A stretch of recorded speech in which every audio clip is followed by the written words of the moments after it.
Go。Right, so 这一台 Mercedes-Benz E350e 呢，它的 2.0L 四气缸 Turbo 引擎，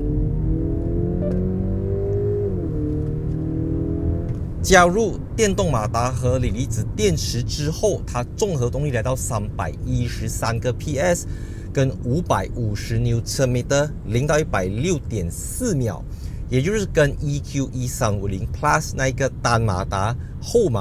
轮驱动的 EQE 350 Plus 一样，都是0到100 6.4秒。说6.4秒放在2024年，其实是一个相当普通。Cancel 相当普通的一个加速动力表现。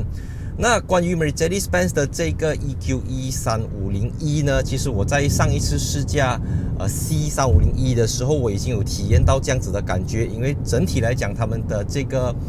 powertrain， 他们的 setup 都是一样的。它有提供给你 Battery Hold、EV Mode 跟 Hybrid Mode。那在这3个模式下呢，你的这个 Pedal Shifter 换挡拨片，它就是可以让你进入所谓的 B Mode， 你可以用好像电动车上面的 Regen， 也就是说，当你在松开油门踏板的时候，它会自动帮你 hold 着车子，自动帮你 brake， 帮你减速，帮你去回电利用车子轮子滚动的扭力去帮电池充电，就跟加一台电动车没有分别。因为它现在这个 25.4 kWh 的锂离子电池，当我进入纯电动模式，它叫 EV Mode 加速，引擎不会 kick in， 我再加大力度，引擎也不会 kick in， 所以在这个 moment 你会听到车子是非常的安静，就跟一个 EQE 是没有分别。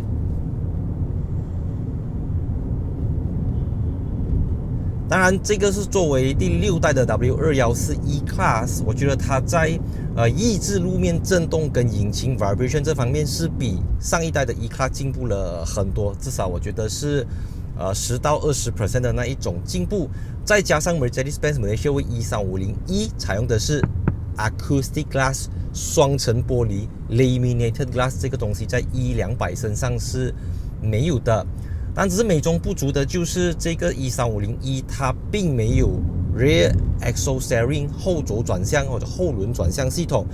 它也没有 Airmatic 空气悬挂、气压悬挂，没有，因为车子也不是很便宜啦，我要讲。所以，可是综合到消费者市场上的考量，很多人觉得 Airmatic 是一个很大的保养费，尤其马来西亚的路，你知道吗？对他们是不是很友善啦？然后再来墩又多。坑又多，洞又多，所以用 Airmatic 可能你去修那个 Airmatic 或者 Airmatic 的那个损耗率就抵消掉 Airmatic 带给你的舒适感。说白，我刚才叫现在，我觉得这个新的 Suspension 它并不是说不舒服还是讲，我觉得就 everything 恰到好处I mean compared to C Class 啦。就像我很早之前我就讲，你买一台 Mercedes-Benz， 你真的要从 E Class 开始。你看，我现在纯电模式啊，隔壁有一辆快车加速。引擎 kick in 了，引擎 kick in 了而且它的电动模式只能够带你去到140 km/h。然后你看 LDB 这一段 Putra Jaya Cyber Jaya 它是蛮起伏的嘛，我觉得这个车子抑制到非常的好，只是呢，你知道我要讲什么啦 ？25.4 kWh 的锂离子电池，它伴随而来的就是车重，因为这个车子的重量大概在2109公斤左右，所以我们 compare to 上一代的 E300那个没有 electrified cancel， 所以我们 compare to 之前那一个E300啦，它大概是1600到1700公斤左右，所以现在这个就一口气增重一个500-600公斤。这个锂离子电池它能够让你行驶 up to 118公里，好处是这个，但它的副作用就是行李箱空间的这个容量会大幅度的减少。所以如果我们side by side看 E200 的行李箱空间跟 E350e 的行李箱空间， E350e 是打了非常大的折扣呀，这个东西就是 give and take， 你要取舍，你要有舍才有得，这样子就你牺牲掉了空间，牺牲掉了这个车子轻带来的这种好处之外，好处就是我觉得就像我在 C3501 的时候有讲到啊 Mercedes-Benz 的 Hybrid 系统，它经过了很多个阶段，像早期我们看到好多年前的 E3501，那个时候真的是非常不顺。当它的这个油电混合的时候，当引擎在睡醒跟引擎在睡着两个相互交替工作之间，它有很多的顿挫感，它有很多的不舒服的感觉。你看我们现在回到它的 Hybrid Mode， right， 加速。很顺，安静。OK，break。如果你不是很重的刹车或者很高速的刹车，你不会 feel 到我刚才讲的车重这件事情，或者是你过弯，你要去 test 它的 body control 这些东西，所以你就这样驾跑 highway 来讲，差别是不大的。而且当然我们都知道，每一次 hybrid 车子 brake 是一个很头痛的问题，因为车子更重，然后又要去兼顾到回电啊、能量回收 energy recovery。可是因为它给你这个所谓的 brake mode， 它给你这个 regen 的功能，也就让到你减轻你在踩刹车时候的负担。所以当你松开油门踏板，车子自己已经预先帮你减速。我觉得这个是非常人性化的一种设计，因为你知道吗 ，Mercedes-Benz 的这个 hybrid 系统，相较于可能 BMW、Audi 来讲，它一直以来过去都不是说特别的 outstanding 啦。然后因为现在就是说 Mercedes-Benz Malaysia 它整个全球大方向就是你就买纯汽油的E200，不然你就买E3501。C Class 的情况也是这样子，你就买 C200，不然你就买 C3501。那根据我的观察，其实根据过去的经验啦，大部分要买 E-Class 的人，他们其实都蛮抗拒PHEV 的。可是没有办法，我觉得 Mercedes-Benz 那些也是有一种无奈啦，因为阿公就是你知道吗？德国那边就是下了一个 order。We have to electrify， 即便E200都有48伏的 mild hybrid 系统，所以electrify 我们还不要讲到电动车啦 ，OK， 因为那个是另外一个话题。像 EQE、EQS， 在市场上的这个接受度也受到很大的质疑跟很大的挑战。所以回到 E-Class 我会觉得哇，我回到 Mercedes-Benz 你懂吗？因为你看我之前有拍一集讲过这个关于日本车跟德国车有什么不同的事。总体来讲啦，我们就大方向来讲，日本车厂、日本车企他们是市场导向，就是市场要什么我们就给什么。可是德国车企、德国车厂更多时候他们是工程师导向，我就是用工程师的东西来 push 市场，就是我告诉你你要用 Dual Clutch Transmission， 因为很多人 complain 它有很多的问题 overheat 等等，可是我追求的是efficiency， 我追求的是加速、换挡的节奏、换挡快、降档快、升档快等等。然后至于它的耐用性等等，不是他们最主要考量的东西。那日本车就是给你用20年、30年的那种思路去出发。也就是说，你看当 Mercedes-Benz 它在设计 EQE、EQS 的时候，他们疯狂的追求 low core drag efficiency， 也就是这个低风阻系数。你看它的 EQS、它的 EQE， 哪怕是 EQS SUV、EQE SUV 都降低车身的高度，然后整个前脸让到它有更低的这个滚动阻力，轮胎。然后就是它不 care 车子的实用性，它不 care 后排空间有没有足够的头部空间，它也不 care 它 Mercedes-Benz 的 sedan 味道会不会没有了。像我们讲EQE 是电动版的 E-Class，EQS 是电动版的 S-Class， 大家买不买单这个事情？可是就站在工程师的角度是成功的，因为它能够降低风阻系数，然后 Mercedes-Benz EQE 也好 ，EQS 也好，动不动就是续航里程600公里以上、700公里以上都做得到的。电池大是肯定大，90 kWh、100 kWh 等等。可是，在市场反应又不是这么一回事。所以你看到现在就有一股声音想要把 S Class 变成是电动的 S Class， 就有点像 BMW 的7 Series 跟 i7 这样子的一种关系。所以我觉得这个E3501它是一个非常非常全面的车，我会这样来看它啦。而且你看，我可以用 battery hold 的功能嘛，也就是说，我现在 battery level let's say 是可以让我行驶80公里啦，我 hold 着它。那为什么你要 hold battery 呢？因为在德国或者在一些国家，有一些市区它是不允许汽油引擎或者高排放的引擎进入，所以当你 hold battery 的时候，你就可以 hold 到用纯电模式在市区里面行驶，又或者像我这样子，经常小孩子需要在车里面睡觉。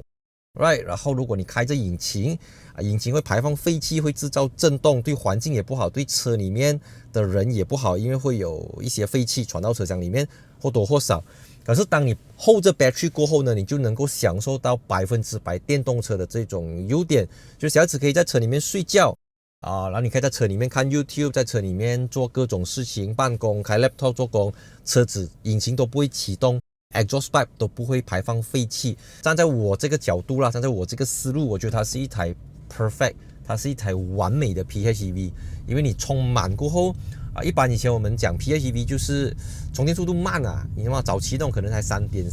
kW AC 或者 7.4 kW AC。你看现在这个E350，它是 Mercedes-Benz Malaysia 史上第一款支援 DC 快充的 PHEV， 也就是说，如果你用50 kW 的 DC plug in 进去，里面你只要20分钟就可以充到 80%， 30分钟就可以充到 100%， 哪怕你用11 kW 的 AC， 2个小时你就能够充到 100%， 100% 过后它能够让你行驶，我刚才上车的时候这边是显示98公里啦 ，around that 啦，就是100多公里左右。所以如果你一直每一天回家，你把它当成是一个电动车来驾，就是 plug in，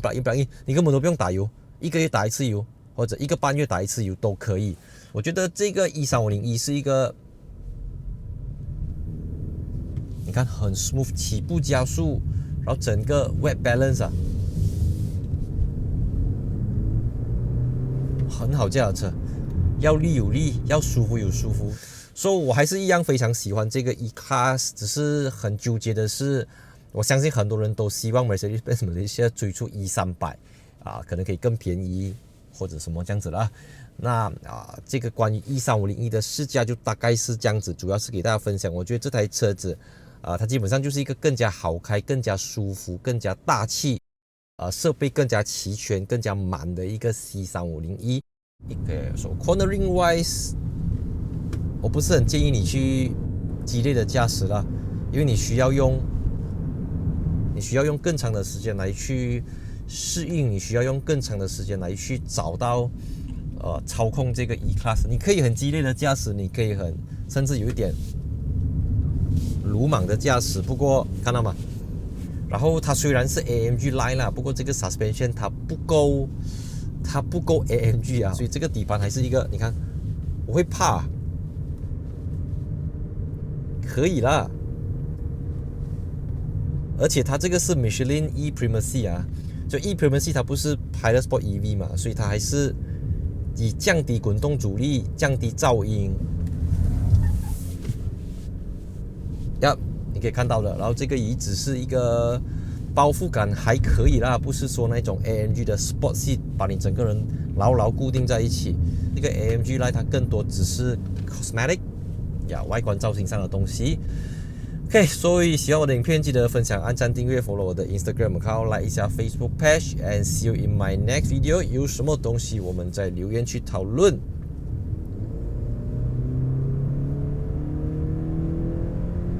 很喜欢 PHEV 就是这样子，它去抑制掉这个turbo lag，right？ 因为有电动马达瞬间扭力去辅助掉它。但我刚才是用这个 battery hold 的功能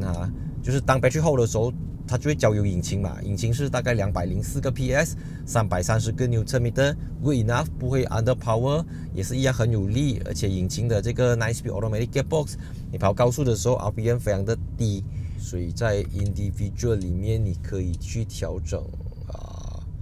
drive steering 跟 ESP， 非常的少非常的少，连 suspension 都不能够调整。然后这个 MBUX 系统就在 EQE、EQS 上面试到，不过它是最新版本的啦，所以有 YouTube 看到吗？大个的 YouTube web content unavailable 我不懂为什么，可能是 gesture control， 我为什么自己一直 activate 这个 voice command？ Hey Mercedes， Yes. Turn off voice command. Excuse me, could you say that again? I didn't quite catch what you said. Turn off voice command. Okay. And that's it. Cut.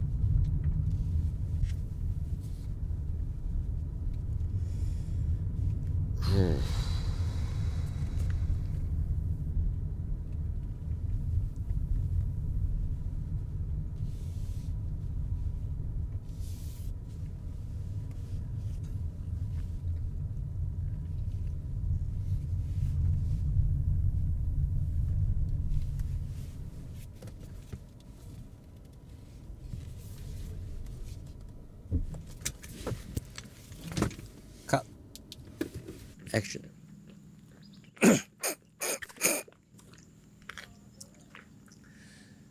第6代 W214 E-Class 终于来到大马市场，第6代 W214 E-Class 终于来到大马市场。其实这一款车早在2023年5月已经在德国推出，到2024年9月才正式亮相大马市场。